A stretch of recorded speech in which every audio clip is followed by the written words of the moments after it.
नमस्कार माऊली. सध्याचं हवामान आणि परिस्थिती अत्यंत त्रासदायक झाली आहे. सगळा निसर्गच आपल्यावर रुष्ट झालाय असं वाटतं. सारं ऋतुचक्रच बदललंय. हवेचं प्रमाण, रोगराई सगळंच काही वाढलंय. थोडक्यात पूर्वीसारखं काहीही राहिलेलं नाही.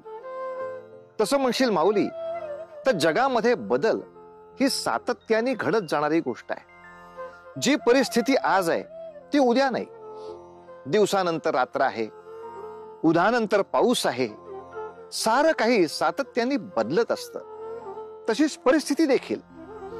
आज वाईट दिवस आलेत, उद्या बरे येतील म्हणून पाप कधीही टिकून राहत नाही. पुण्याचा अंश तिकडे जन्म घेतोच आणि आज ना उद्या तो पातकाचा नाश करतोच. कितीही संकट आली तरी मदतीचा हात धावून येतोच. गरज असते ती स्वतःवरच्या विश्वासाची आणि विधात्यावर श्रद्धा ठेवण्याची.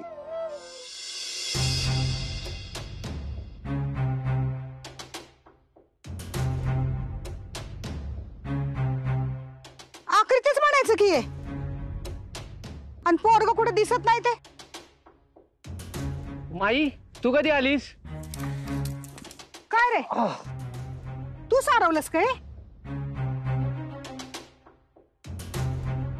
अरे बोल की, थोबाड शिवलं का काय तुझं? नाही ते मी रानात जायच्या आधी. म्हणजे तू आधी सारवलं आणि मग रानात सरपण मी आणलं? अरे बोल की. नाही नाही नाही नाही नाही नाही नाही नाही मी नाही केलं. मला नाही ठाव हे कुणी केलंय. अगं बाई, हे कधी घडलं? म्हणजे तुला बी माहित नाही? नाही. कर्म माझं. ते जावई आणि पोरगी पेठेत गेलेत कापड द्यायला, नाही तर त्यांनी तरी सांगितलं असतं.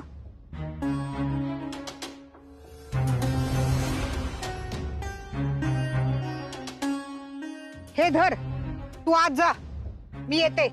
जा रे.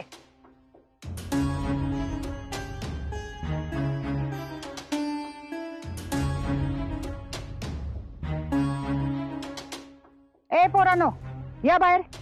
दादा चला.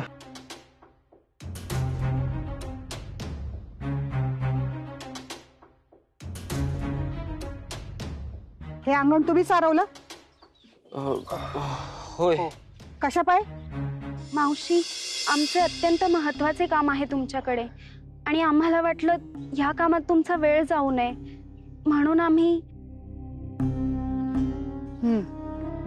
या घरात बसू.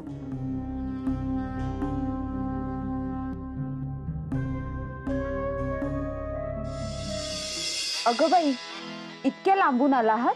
हो, केवळ तुम्हाला भेटायला. पोरी, मी एक साधी बाई. माझ्याकडे काय काम आहे तुझं म्हणून तू इतक्या लांबून आलीस? त्यामागे एक घटना कारणीभूत आहे. कुठली? एका साधूंच्या वचनाची. म्हणजे मी समजले नाही. सांगतो. हिच्या नशिबी सौभाग्याचे सुख नाही. हिच्या नशिबी वैधव्य लिहिले आहे आणि ते देखील तिच्या विवाहाक्षणीच.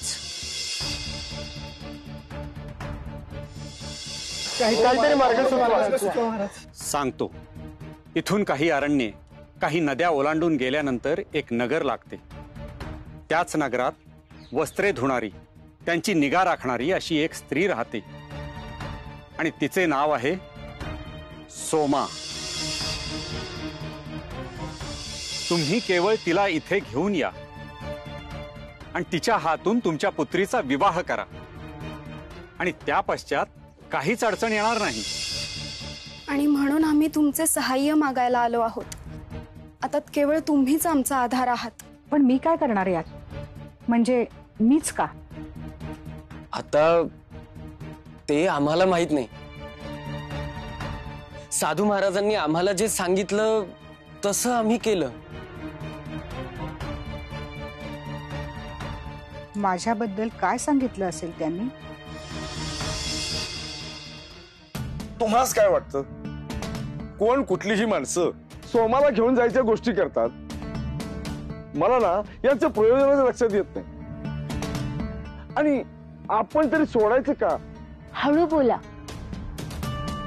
चुकूनही त्यांच्या कानी जाता कामा नये. असं कसं? हे घर आपलं आहे, आपण का घाबरायचं?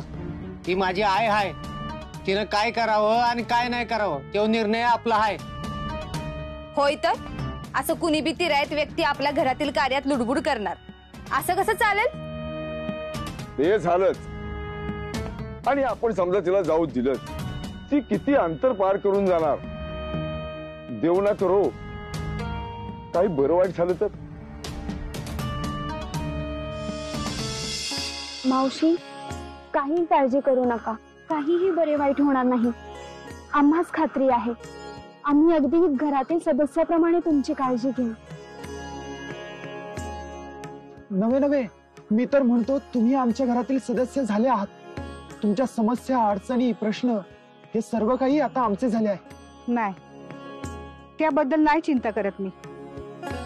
पर मुलांवर घर टाकून मी कशी, म्हणजे आजवर कधी घराबाहेर पडले नाही ना, चिंता वाटते. पर मी त्यांच्याशी बोलून येते, तोवर तुम्ही बसा.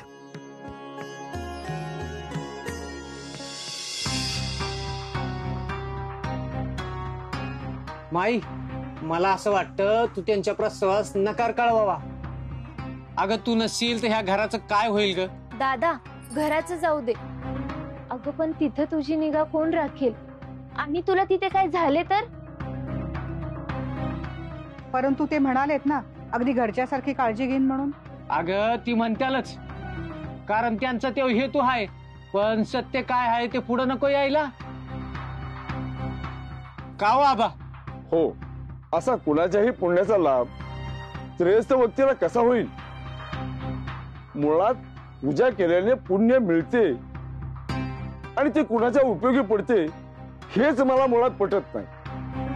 म्हणजे तुम्ही माझ्या भक्तीवर शंका घेता होय? पण आजपर्यंत मी कधीच मनात स्वार्थ घेऊन भगवंताचं पूजन केलं नाही. याची प्रचिती तुम्हाला येणं शक्य नाही. म्हणजे तुला ऐकायचंच नाही ना? मग तुला कसं करायचं तसं कर. तेच करणार आहे, आणि मला जे वाटतं ते सर्वांसमक्षच सांगणार आहे. गुणवंती, इकडे येता का तुम्ही सगळे?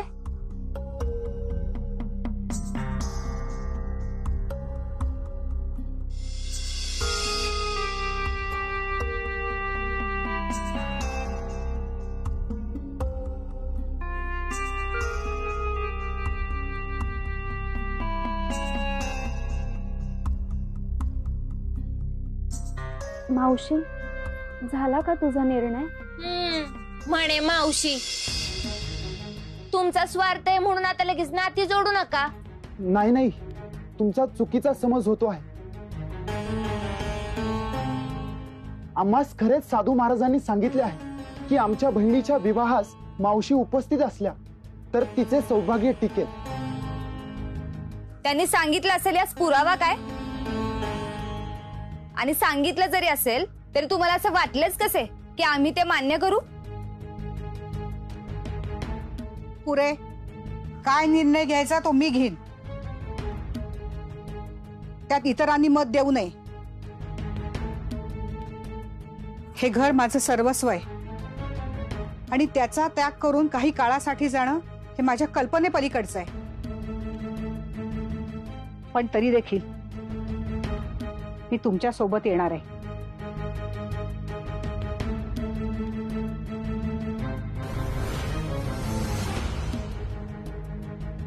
जर माझ्या हातून एका पोरीचं भलं होत असेल, तिचं सौभाग्य टिकत असेल, तर त्यासाठी मी काही करायला तयार आहे. आता राहिला प्रश्न आपल्या घराचा. त्यासाठी तुम्ही सगळे आहात की? या काळात मला तुमच्या आधाराची आणि पाठिंब्याची आवश्यकता आहे. ती जर असेल तर हे कार्य मी विश्वासाने पूर्ण करेन आणि परत येईन. मावशी, आम्ही तुझे मनोमन आभारी आहोत. नाही रे बाळा, भाग्यवान तर मी आहे. हिचं आयुष्य सुरळीत करण्याची संधी मला मिळाली आहे. त्यासाठी मी कोणतंही संकट पार करेन.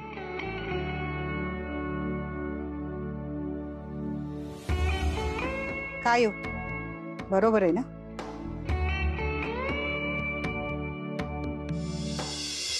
माई, ह्यात तुमच्या सर्वांसाठी शिदा दिला आहे. हो ना, तुम्ही कधी जाल कधी पोचाल माहित नाही, पण हा शिदा पुरेसा असेल. होरी, मनापासून दिलं असशील तर घासभर शिदा देखील आयुष्यभर पुरल ग. या घरासाठी आयुष्य वेचलंय, आता ते तुमच्या हाती सोपून जाते. किती बी दूर गेले तरी माझं मन इथंच असणार. इथल्याच आठवणी येणार. असं नको म्हणूस माई, तू निश्चिंत राहून ह्या घराची जबाबदारी आमच्यावर सोपव आणि तू तुझ्या कार्यास जा. कळतंय रे पोरा, पण आयुष्य वेचलं या घरासाठी, आता गुंतलंय. तुम्ही नका काळजी करू, तुमची ही पूजा मी नित्य नियमाने करत जाईल. तुम्ही यासाठी व्यतीत नका होऊ. इकडे ये पोरी.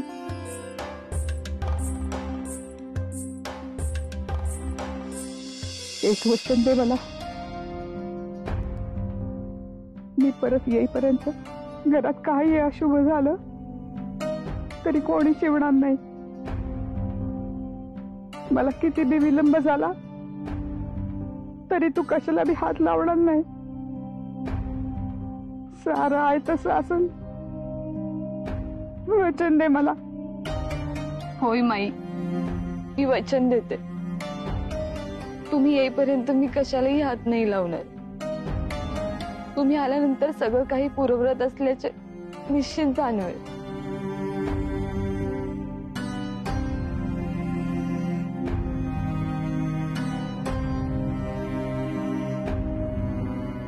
माई, आता तू पण निघतेस आणि तिकडे त्यांची पण गैरसोय होत असेल, मग मीही आज निघेन.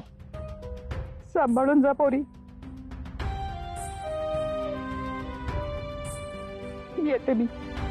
सांभाळून.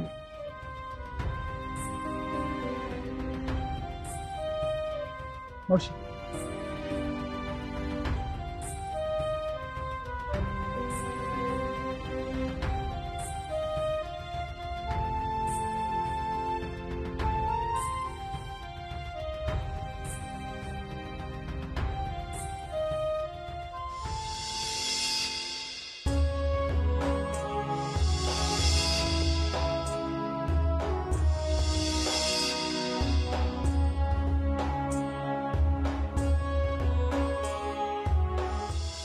सोमा मावशी, तुझ्या एका होकाराने आमच्यात नवीन उमेद निर्माण झालीये बघ. नाहीतर आम्ही आशाच सोडून दिली होती की आमच्या आयुष्यात काही सुखकर घडेल म्हणून. असं नको बोलू. अगं तुम्हाला मुलीसारखी मग आईने थोडी मदत केली तर काय बिघडलं? मावशी, खरं सांगायचं तर इतका निस्वार्थी त्याग करणारी माणसं आता उरली नाहीयेत, आणि त्यात आता तुम्ही नवा मापदंड घातलाय. चल रे, उगीच हरभऱ्याच्या झाडावर चढू नकोस मला. चला, उशीर होतोय ना आपल्याला.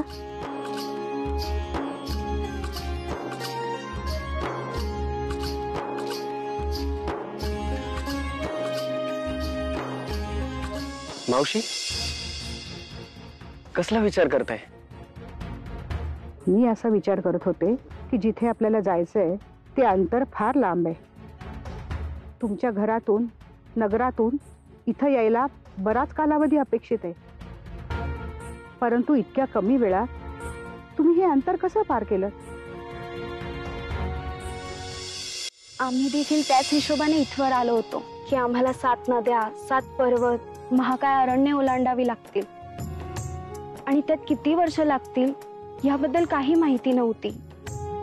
आम्ही सगळं ते भगवंताच्या चरणी सोडून आलो होतो, परंतु आम्हाला वाटेत एक वृद्ध आजोबा भेटले. ते स्वतःला वाटाड्या म्हणवत होते. वाटाड्या? हो, आणि ते म्हणाले की त्यांना तुमच्या नगराबद्दल माहिती आहे आणि ह्या अरण्यातून जाणारी एक आडवाट सुद्धा, जी अतिशय अल्पावधीमध्ये तुमच्यापर्यंत पोहोचवत होती, आणि आम्ही त्याच मार्गाचा अवलंब केला. म्हणजे आपण अल्पावधीत पोहोचू शकतो? हो, ज्या मार्गावरून आम्ही आलो तो मार्ग लक्षात राहण्यासाठी आम्ही विशिष्ट खुणा केल्या. हे बघा अशा. आश्चर्य आहे, मला तर माहिती नव्हती या मार्गाची. असा कोण वाटाड्या म्हणतेस तू? मला तर काही आठवत नाही त्याच्याबद्दल. तो जरी स्वतःला वाटाड्या म्हणवत असला तरी आमच्यासाठी तो देव होता. परंतु जर तो भेटला नसता तर अजूनही आम्ही या अरण्यात भरकटत असतो. परंतु देव बनून त्यांनी सहाय्य केले आम्हाला. चांगलंय चांगलंय, पण त्या देवाची कृपा माझ्यावर पण होऊ देत, म्हणजे मी लक्षात ठेवते हा मार्ग. मला घरी परतताना उपयोगी होईल की नाही. चला चला, उशीर होतोय. चला चला.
तुळशीचे वृंदावन, घरात कायम सुख, शांती, संपन्नता आणि समाधान असावे यासाठी पूजले जात.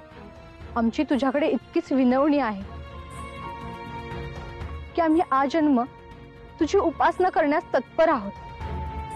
त्यासाठी आम्ही मनोभावे तुझे पूजन देखील करतो आहोत. परंतु आता या जीवास आस लागली आहे ती आमच्या प्रियजनांच्या भेटीची.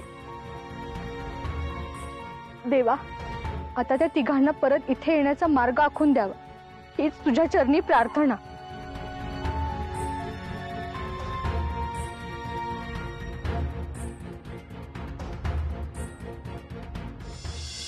माऊली, मी अनेकांच्या बाबतीत असं पाहिलंय की अमुक एका घटनेनंतर त्यांचा उत्कर्ष झालाय. कुणाचा उत्कर्ष विवाहानंतर झालाय, कुणाचा उत्कर्ष अपत्य प्राप्तीनंतर होतो, तर कुणाचा उत्कर्ष एखादं व्रत किंवा धार्मिक कार्य केल्यानंतर होतो. थोडक्यात हा दैवी इशारा असतो असं मानूया. ती घटना त्या व्यक्तीसाठी आयुष्य बदलून टाकणारी ठरते. आणि अनेकदा असं होतं की आपला भाग्योदय करणारी ती गोष्ट अल्पावधीसाठी आपल्या आयुष्यात येते आणि काही कालांतराने निघून सुद्धा जाते. गुणवंतीच्या जीवनात असंच सोमाचं आगमन झालंय. हा देखील एक दैवी इशाराच आहे माऊली. आणि सोमाने केलेल्या सोमवतीच्या व्रतामुळे तिच्या पदरी आलेलं पुण्य तिला स्वतःच्या कुटुंबियांसाठी वापरता आलं. यातच तिच्या भक्तीची तीव्रता देखील कळते आणि या व्रताची महानता देखील.